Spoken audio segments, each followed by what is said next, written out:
Weddings should be memorable, but not for the groom's lack of style.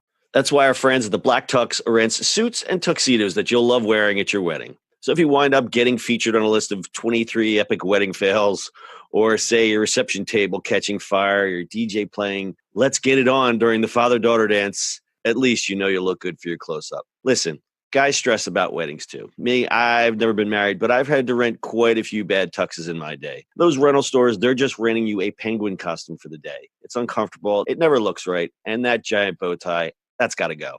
It's a big day. You got to have some style. So go to theblacktux.com. Check out their tuxes. Let me tell you, now you're dressing in style. They've even got a groom's guide with helpful tips for the groom who might be feeling a little overwhelmed by the whole getting married thing, if you know what I mean. But the best part about the Black Tux is that they have an easy online ordering process that brings your suit or tuxedo straight to you. Just pick a style at theblacktux.com and request a free home try-on so you can feel the fit and quality before you commit. And if online isn't your style, they have showrooms all over the country where you can find your fit and plan your look. From there, they'll ship your order 2 weeks before your wedding so you can check it out one last time.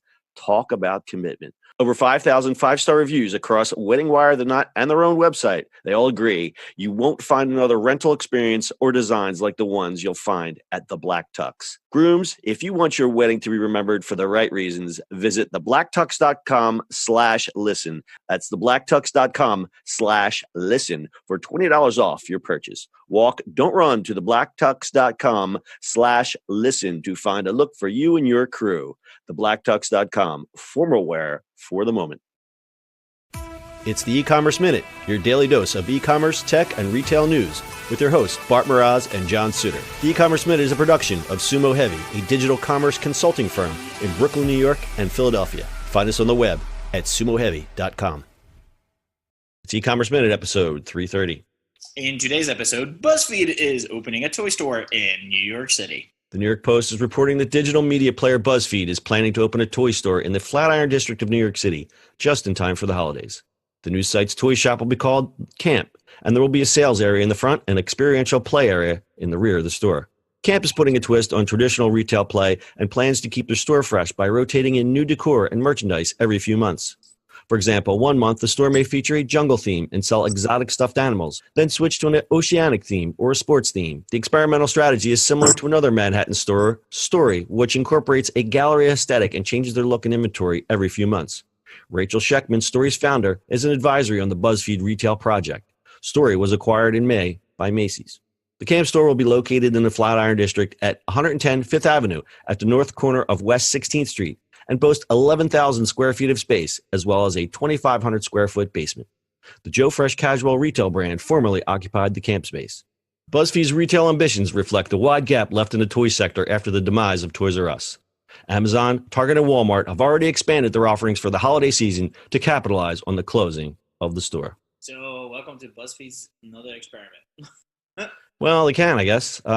This is not their first foray into goods and retail. Nope. If you remember, we reported way back in March 9th, they did a co-branded thing. What was with Tasty?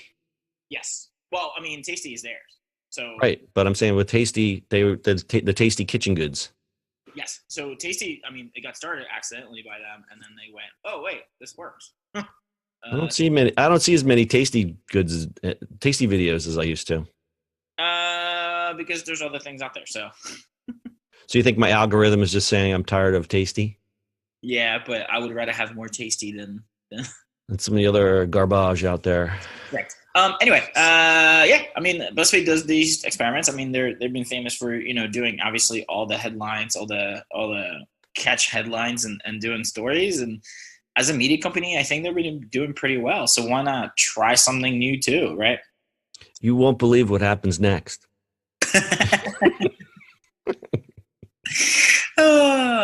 that going to be a tagline on the toy store? You won't believe what happens next. Yeah. So it's obvious that everyone, the Sharks have circled. They see the big hole left by Toys R Us. And FAO. Walmart has said last month they'll boost their toy assortment by 30% in store, 40% online. Target says they're planning to double its new and exclusive toys for the season. And Amazon, which we had reported, is doing a toy catalog. I haven't seen it yet. I don't know if it's out. but they could boost their toy selection by as much as 30% in some categories this season. And of course, you got BJ's, Party City, Kohl's, JCPenney, Five Below, Costco. Everyone else is going for that lost share. And stat time, because we love stats. The American Specialty Toy Retailer Association said this past spring that 2018 will be the best year yet for neighborhood toy stores nationwide. I applaud that. Yes, support your neighborhood. Support your neighborhood business. Yep. And not lost in the shuffle, FAO Schwartz is opening a new 20,000 square foot flagship New York City store and marks the return of one of the city's iconic holiday destinations. That's been gone for a moment there. Love it. And, the cherry on top, 6 months from now, Toys R Us might be back if they find another buyer for the assets or whatever. Is that like Sears? And Sears. Put a fork in Sears. I'm not even sure if we should even do a story on Sears because it's always seemed like such a foregone conclusion, and it's so freaking sad, but it's the way it is. Do a story on Sears, I think, because there's a lot more to it. Anyway, back to BuzzFeed. Back to BuzzFeed. Who? Why don't we just go off? I think this is going to be good for them. This is going to be fun, and I think it puts a physical sort of show for BuzzFeed itself, right?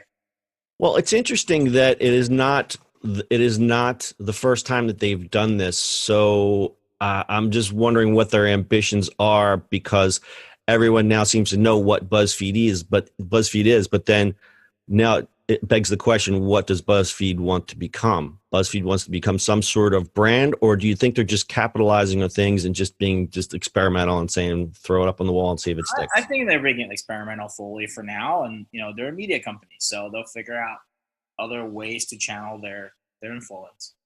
Interesting.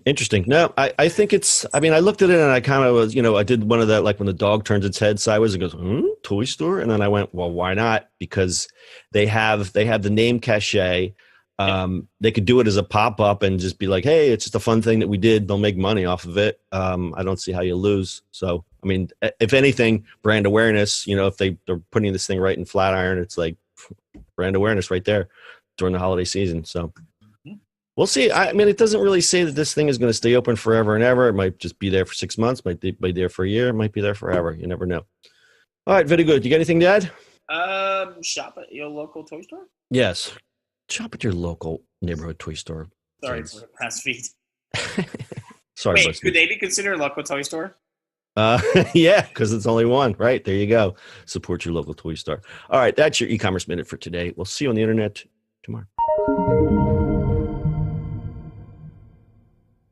That's it for today's show. If you like the show, do us a favor and subscribe, or leave us a review on iTunes. And don't forget, you can now listen to the e-commerce minute on your Amazon device. Just add e-commerce minute to your flash briefing.